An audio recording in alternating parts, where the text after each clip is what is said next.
I had a deal going on a great house that my buyer was buying not too long ago. One of the addendums was the funniest, most entertaining addendum I've ever seen because it stipulated that a certain man during the month of April of that year was going to come and extract one daffodil bulb from the flower beds, and they were expansive. So he was going to appear, extract one daffodil bulb, and then make sure that the landscaping was restored to the way it was supposed to be. I got a kick out of this. It was the funniest thing ever. But this was a winter sale, so it was going to be a while before things started blooming again. I was kind of curious about that until I talked to the listing agent because it just sounded so funny to me. After getting the backstory, I understood what was happening because the previous owner was renowned for her daffodils. They were evidently planted all over the property, and people would come to see her daffodils. She actually had some that she created on her own, which was phenomenal. So since it was winter, we really couldn't see what would pop up. And I told my buyer after hearing this and after understanding more about it, I said, when things start blooming, you don't know what's going to come up in the spring. So I probably wouldn't redo the beds completely until I figured out what I had, because there were flower beds everywhere at this house. She must have been just an incredible lady with a super green thumb back in the day. So landscaping is that important. I mean, especially when you have something exceptional like this lady's landscaping.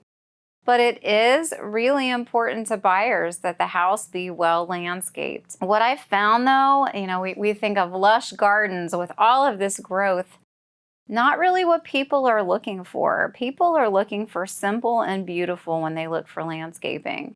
Having said that, if you have a green thumb, you have my hero worship, because I have to fight the deer and nature and everything else just to have one plant grow up. So I wish I had your talent. But just keep in mind that if you do have lush landscaping that's beautiful, that's under control, I'm not talking to you specifically, because usually people with the green thumbs have incredible landscaping that's well balanced. They go in and they weed and they make sure that they thin out the landscaping when needed. So if your landscaping is perfection, that is only going to help when it comes to your house. For those of us who aren't so great at landscaping, but we're thinking of selling and we're not sure what to do, I always say keep it simple. Have a few beautiful plants out that are planted, that are not crunched together, well mulched. A lot of people go for the rock instead of the mulch. Whatever you want to do, but the keep it simple principle is truly something that you want to stick to if you're not a landscaping pro. Simple is good. Simple looks clean. Simple looks easy to manage, and your buyers want something that's easy to manage for them.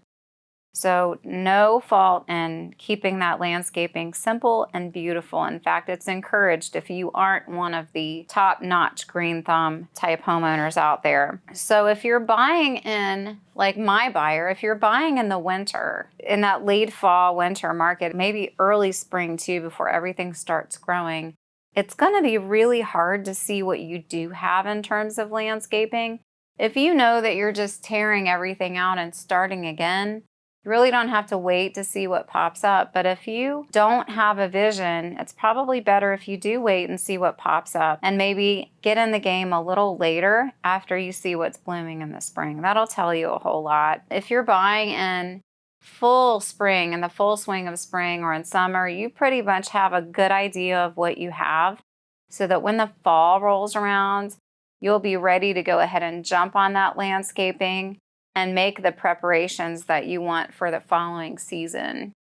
If you do buy in winter or spring, like I said earlier, and you want to rip everything out, and that's ideal for you to start prepping that ground beforehand. And when March comes, you can really, really start digging in. And then in May, obviously, is when you'll want to plant. So when in doubt, just go for simple landscaping and you'll just be good every single time. And if you're a pro, again, mwah, kudos to you, because I do not have the talent that you have. And if you have fantastic landscaping, that house is going to sell faster than if you have none at all or very little that gets damaged by deer like mine. So if you have questions about this topic or any other, feel free to contact me via phone, text, email, or private message. And if you're watching on YouTube, click subscribe. Thanks. Bye.